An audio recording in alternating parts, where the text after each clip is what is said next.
দেখো 2-এর অঙ্কটা করেই দেওয়া আছে, তাই আমি করলাম না, 3-এর অঙ্কটা করছি। রেহানা ও সায়ন দুজনেই পরীক্ষা দিয়েছে। প্রত্যেকের পরীক্ষায় মোট 12টি প্রশ্ন ছিল। রেহানা 8টা সঠিক উত্তর দিয়েছে আর 4টে ভুল উত্তর দিয়ে আলটিমেট পেয়েছে কত নম্বর? 36 নম্বর। আর বলছে প্রতিটা সঠিক উত্তরের জন্য 6 নম্বর করে বরাদ্দ রয়েছে। তাহলে প্রতিটা ভুল উত্তরের জন্য কত নম্বর বরাদ্দ রয়েছে? অঙ্কটা কী করে করবে দেখো। বলছে রেহানা 8টি সঠিক উত্তরের জন্য মোট পেয়েছে। প্রত্যেকটা সঠিক উত্তরের জন্য কত নম্বর করে আছে? 6 নম্বর করে। তাহলে 8টা সঠিক উত্তর দিয়ে পেয়েছে 48 নম্বর। আর বইতে বলে দিয়েছে দেখবে 8টা সঠিক আর 4টে ভুল উত্তর করে আলটিমেট কত নম্বর পেয়েছে? 36 নম্বর। তাহলে সঠিক উত্তরে 48 আর ভুল আর ঠিক উত্তর মিলিয়ে টোটাল পেল 36। তার মানে নাম্বার কোথায় কাটা গেছে? নিশ্চয়ই 4টে ভুল অ্যান্সারে ওর নাম্বারটা কী হয়ে গেছে?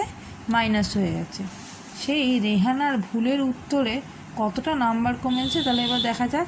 যদিও কোনো উত্তর ভুল না করতো তাহলে পেয়েছিল 48, আর 4টে ভুল করায় আলটিমেট নাম্বার পেয়েছে কত? 36। তাহলে ভুল উত্তরের জন্য কতটা কমেছে? 48 থেকে আমি 36 বিয়োগ দিয়ে পেলাম কত? 12। এবার এই 12 নম্বর কটা প্রশ্ন ভুল উত্তরের জন্য কমেছে? 4টে প্রশ্নে। তাহলে তাই লিখেছি 4টে ভুল উত্তরের জন্য নাম্বার কমেছে 12। তাহলে একটা ভুল উত্তরের জন্য নাম্বার কি কমেছে কীভাবে বের করবো? 12/4 করে, 3 নম্বর করে। তাহলে প্রতিটা ভুল উত্তরের জন্য কত করে নাম্বার বরাদ্দ রয়েছে? 3 নম্বর বা -3 নম্বর। ঠিক আছে, তাহলে উত্তরে লিখবে কি? প্রতিটি ভুল উত্তরের জন্য বরাদ্দ আছে -3 নম্বর, কারণ যেহেতু এটা আমার বাদ গেছে। এইবার দেখো সায়ন 6টা সঠিক উত্তর করেছে, 6টা ভুল উত্তর করে আলটিমেট কত নম্বর পেয়েছে জানতে চেয়েছে। তাহলে 6টা সঠিক উত্তরের জন্য কত নম্বর পেয়েছে? প্রত্যেকটা প্রশ্নের সঠিক উত্তরে 6 করে আছে, 6 6 36। আর 6টা ভুল উত্তরের জন্য আমরা বার করেছি প্রত্যেকটা ভুল উত্তরের জন্য কতটা নেগেটিভ মার্কিং আছে? -3 করে। তাহলে 3 6 18 বা -18 নম্বর। তাহলে সায়ন মোট কত পেল? সঠিক উত্তরের জন্য নাম্বার যোগ ভুল উত্তরের জন্য নাম্বার। তাহলে 36 প্লাসে মাইনাসে -18, বিয়োগফল কত হচ্ছে? 18। তাহলে সায়ন 6টা সঠিক প্রশ্ন আর 6টা ভুল প্রশ্ন করে আলটিমেট কত নম্বর পেয়েছে? 18 নম্বর পেয়েছে। এবার দেখো আমরা তাপমাত্রার অঙ্কটা করব। বলেছে কোনো জায়গার তাপমাত্রা 12 ডিগ্রি সেলসিয়াস প্রতি ঘন্টায় সমান হারে তাপমাত্রা কমতে কমতে 8 ঘন্টা পরে তাপমাত্রা পৌঁছালো -4 ডিগ্রি সেলসিয়াস। তাহলে সেখানে প্রতি ঘন্টায় কত ডিগ্রি তাপমাত্রা কমেছে হিসাব করে দেখি। দেখো একটা থার্মোমিটার আঁকার চেষ্টা করেছি। তাপমাত্রা ছিল 12 ডিগ্রি সেলসিয়াস, মানে 0 থেকে কত ঘর উপরে? 12 ঘর উপরে। তাপমাত্রা কমতে কমতে চলে গেল কোথায়? -4 ডিগ্রি সেলসিয়াস, মানে কত ঘর নিচে? 0 থেকে 4 ঘর নিচে। তাহলে এই 12 আর 4-এর মধ্যে টোটাল কত ঘর আছে? 12 + 4 = 16 ঘর।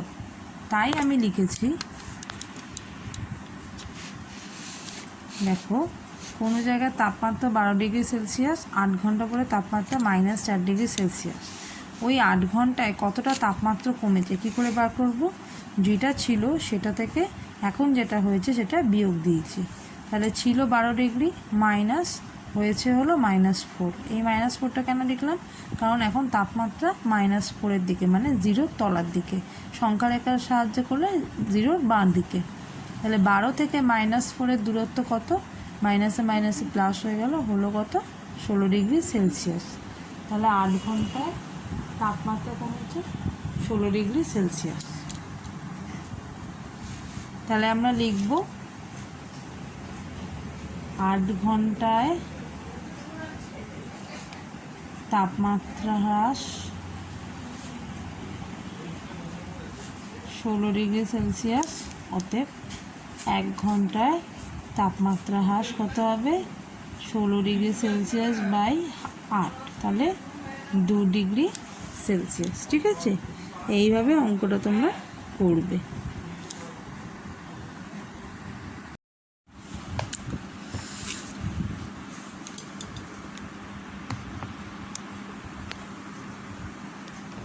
আজকে করব আমরা এই 6 দাগের অঙ্কগুলো। নিচের ফাঁকা ঘরটা সম্পূর্ণ করতে বলেছে। দেখা যাক কীভাবে এটা করা যায়। দেখো, নিচের ফাঁকা ঘর পূরণ করি। তাহলে ফার্স্ট অঙ্কটা আমি করছি। দেখো, এটা ইকুয়ালস টুর বাঁ দিকে আছে বলে এটাকে আমরা লিখে নিলাম কি বাম পক্ষ।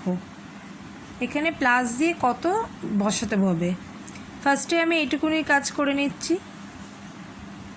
-16 ভাগ -2 এখানটা ইকুয়ালস টু আছে। ফার্স্টে এই কাজটা করে নিই, এবার ইকুয়ালস টুটা লিখতে লিখতে যাই। তাহলে কাটাকাটি গেল কত 8, দুটোই যদি মাইনাস থাকে তাহলে আমার কত হয় প্লাস সাইন হয়ে যায়, তাহলে রইল আমার 8। এবার ইকুয়ালস টুতে কত হবে কি করে জানবো। দেখো এইখানে +8 আছে, ইকুয়ালস টু ডান দিকে কত আছে -1, তাহলে এটার সাথে কত যোগ করলে -1 হয়ে যায় অ্যান্সার, বা এটার থেকে কত বিয়োগ করলে -1 হয়ে যায় অ্যান্সার, সেটা কি করে বার করতে হবে।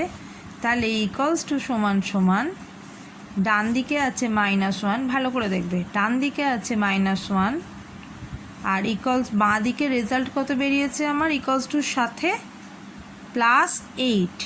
এটাকে ডান দিকে গিয়ে করে নিতে হবে কি -8। ঠিক আছে, তাহলে কি হলো ব্যাপারটা দেখো। বামপক্ষ যখন করব যেগুলো যেগুলো করা যাবে করে নেব, করে নেয় ইকুয়ালস টুর সাথে দেখব কি এসছে। যদি +8 থাকে তাহলে সেটা ডান দিকে গিয়ে -8 হয়ে যাবে, যদি -8 থাকে তাহলে ডান দিকের অ্যান্সারের সাথে গিয়ে +8 হয়ে যাবে। তো এখানে কি আছে আমার সামনে কিছু নেই মানে +8 আছে, তাহলে ইকুয়ালস টু বা জিজ্ঞাসাবোধক সাইনে আমার অ্যান্সার কত হলো -1 আর -8 করলে হয় কি -9। ঠিক আছে,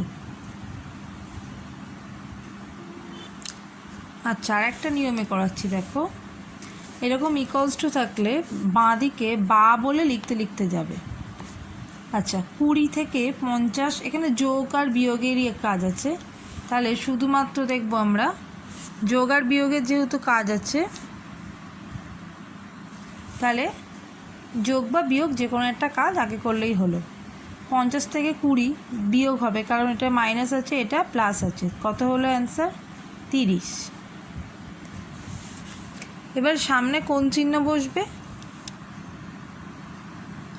সামনে 50 যেহেতু বড় 50-এর আগে নেগেটিভ সাইন আছে তাই সামনে বসলো মাইনাস, প্লাস যেমন বাক্স আছে রেখে দাও ইকুয়ালস টু -1 বা আবার বা লিখবে।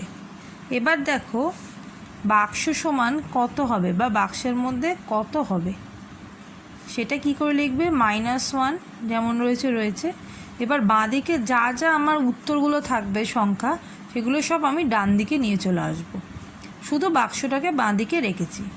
এখানে ডান দিকে আনার সময় একটা শর্ত আছে, বাঁ দিকে যদি কোনো সংখ্যার সামনে বিয়োগ চিহ্ন থাকে তাহলে ডান দিকে আনলে সেটা যোগ চিহ্ন হয়ে যায়, আবার উল্টোটা বাঁ দিকে কোনো সংখ্যার সামনে যদি যোগ চিহ্ন থাকে তাহলে ডান দিকে আনলে সেটা বিয়োগ হয়ে যায়। তাহলে এখানে বিয়োগ আছে তাই ডান দিকে এসে পরের লাইনে যোগ হয়ে গেল। আবার বা দেবে পাশে, বা কেন দিতে হয়, ইকুয়ালস টু সাইন থাকলে সবসময় আমাকে বা বলে লিখতে লিখতে যেতে হয়। তাহলে বাক্সে কত এলো -1 যোগ 30, তাহলে এটা বুঝতে পারছো একটা যোগ একটা বিয়োগ আছে মানে এটা কি করতে হবে বিয়োগ। 30 থেকে 1 বিয়োগ দিলে 29, আর বড় সংখ্যার আগে কি আছে প্লাস সাইন তাই এটা হলো +29। তাহলে বাক্সের মধ্যে যদি আমরা 29 বসাই তাহলে হয়ে যাবে আমার অ্যান্সার কত। দেখো এই অঙ্কটা বা লিখবো ফার্স্টে, গুণের কাজ আগে হয়, তাহলে 5 একে 5, 4 5 20। এবার মাইনাস একটা এখানে একটা প্লাস, তাহলে গুণের কাজে বিজোড় সংখ্যক মাইনাস থাকলে অ্যান্সার মাইনাস বসে, প্লাস বাক্স যেমন রইল সমান সমান -3। এবার কি বলেছি পরের লাইনে বা দিয়ে বাঁ দিকে যা যা থাকবে সব আমি ডান দিকে নিয়ে চলে যাব, শুধু বাক্সটা রেখে। তাহলে বাক্স সমান সমান কত হচ্ছে, -3 ডান দিকে ছিল আর বাঁ দিকে আছে কত, -205। এবার বাঁ দিকে যদি -205 থাকে ইকুয়ালস টু ডান দিকে নিয়ে গেলে সেটা কি হয়ে যায়, +205 হয়ে যায়। মানে বাঁ দিক বা ডান দিকে যদি কোনো সংখ্যাকে স্থান পরিবর্তন করায় তাহলে তাদের সামনে সাইনগুলো চেঞ্জ হয়ে যায়। ঠিক আছে, এবার দেখো +205 -3, তাহলে কি হবে, একটা বিয়োগ একটা যোগ আছে, মানে অঙ্কটা আমাকে বিয়োগ করতে হবে। তাহলে হচ্ছে 3 এর পর 4 5 হলো 202। এবার বড় সংখ্যার আগে কি আছে, পজিটিভ সাইন, তাই অ্যান্সারটা হলো আমার +202। তাহলে বাক্সেতে আমার কে বসলো, বাক্সেতে আমার বসলো 202। ঠিক আছে, দেখো এইটায় কোনো যোগ বিয়োগ নেই, শুধু গুণ বা ভাগ দিয়ে আছে।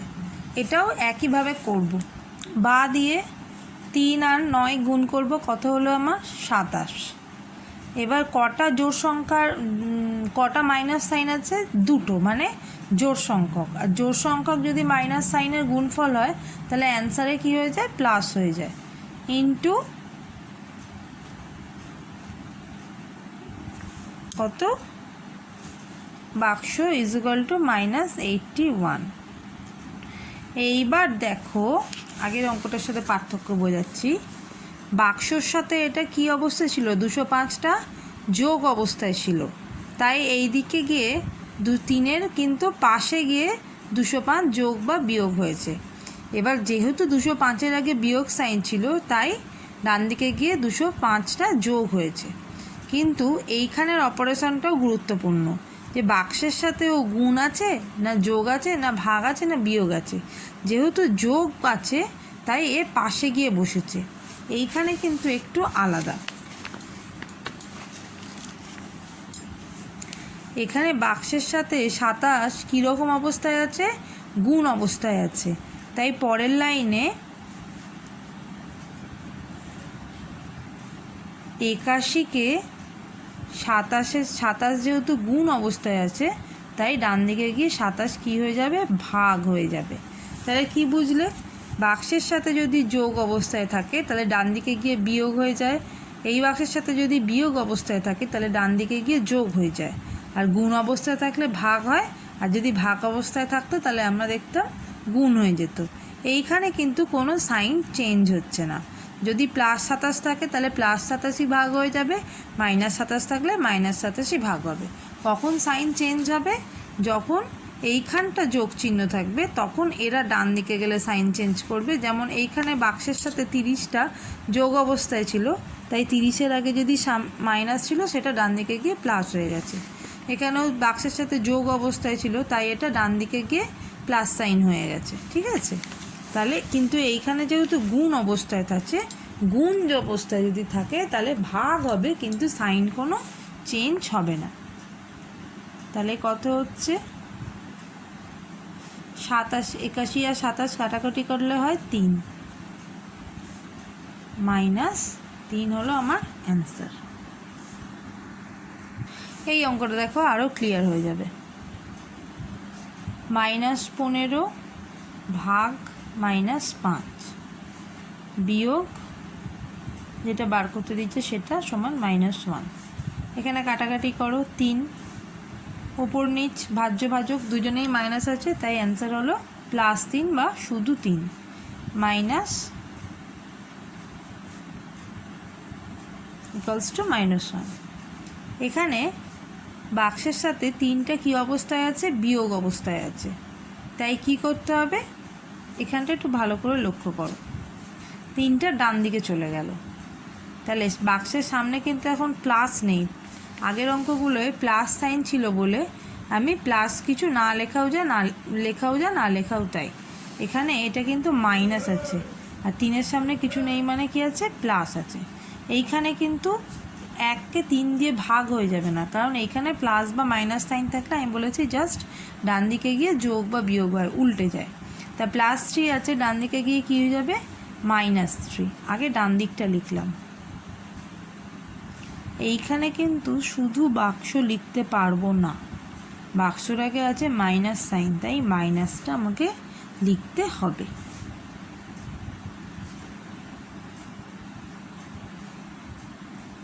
দুটোই মাইনাস, তাহলে কি হয়ে যায় যোগ, আর বড় সংখ্যার আগে যে চিহ্ন আছে সেটা হয়ে যায় বসে যায়। এইবার দুদিক থেকে যেন মাইনাস কেটে গেল, তাহলে দুদিকে মাইনাস কেটে গেলে যাচ্ছে বাক্সের মধ্যে কত নম্বর সংখ্যা বসবে? 4। ঠিক আছে, ভালো করে অঙ্কটা দেখে নাও।